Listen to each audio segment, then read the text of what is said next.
This is Jason Hicks with InDev 140, Assignment 6. We'll be starting with Chapter 10, Employee and Production Worker. Jason for employee name. Production worker, Joey. Enter the pay is 20. Okay. And here's the output. Number, hire date, and for the production worker, shift and pay. And I just automatically assigned an employee number by creating or selecting random 1 through 9, adding that onto the string, and then at the very end, dash, and then I randomly selected A through M. And I did that by creating a map, randomly picking 1 through 12, or 0 through 12, and grabbing the corresponding letter. And then I returned the letter. Yep, and then the date is the Java utility date, and then create that to a toString, and then the getters for the information. Oh, and the production worker extends chapter 10 employee, constructors, the assigned shift, 0 or 1, since 0 wasn't valid, and then I added 1. So the shifts are either 1 or 2. And the getters and setters are here. And then that's the output and everything. And then the shift supervisor.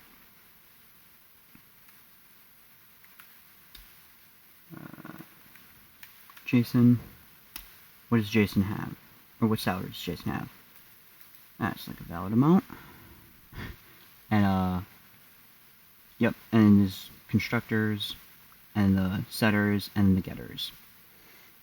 This one, nothing complex about it. 3, team leader.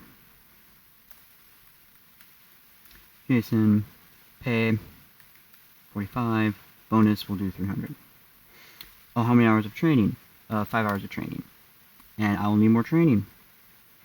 And that's because since the book said the minimum hours was 10, I figured just simple if-else statement, minimum hours is higher than hours trained, I need more training. And everything else is the same. Oh, and this extends the production worker class as it assigns the shift. And so now on to chapter 11. Assignment 1,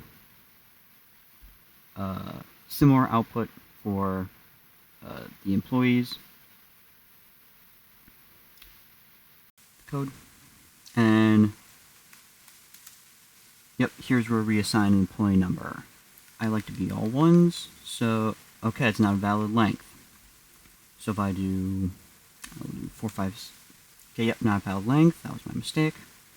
456-Z. Okay, now valid. Oh my, that was too quick on the draw. I did not mean to show that. There we go. Valid employee number. So enter production worker. Joey for Joey again. Oh yeah, employee number. Actually do it valid on the first time. F. There we go. Valid employee number. Enter shift. We'll do 4. Nope. Okay, that won't work, so we'll do 2. And then his pay, he makes too much, so -5. Okay, that's not valid pay either. We'll just do 30. And yeah, this is the code for it. So employee number, I checked to make sure the length was correct, and then checked if the first 3 digits were numbers. Created the dash to a toString, and if the individual dash equals dash, or I'll rephrase it, if what was supposed to be the dash equals a dash, then it continues down, making sure that the letter is A through M, and by using matches, Java matches class, and then if all that is true, or if all that is correct, then I set a boolean to true, check numbers, or set the employee number, and then I return valid employee number. And I did the boolean because if it was incorrect, it would be in a do statement, and the boolean would set it so that the while was false.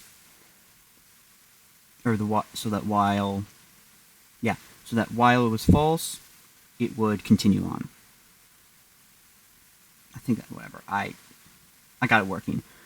And then the production is similar. Is sign shift if it's greater than 2, if it's greater than or less than 0, or if it's greater than 2 or less than 0, not a valid shift. Else it was valid shift. And then pay. Same with if pay is less than 0, not valid pay. And then the getters for those. And that was assignment 6.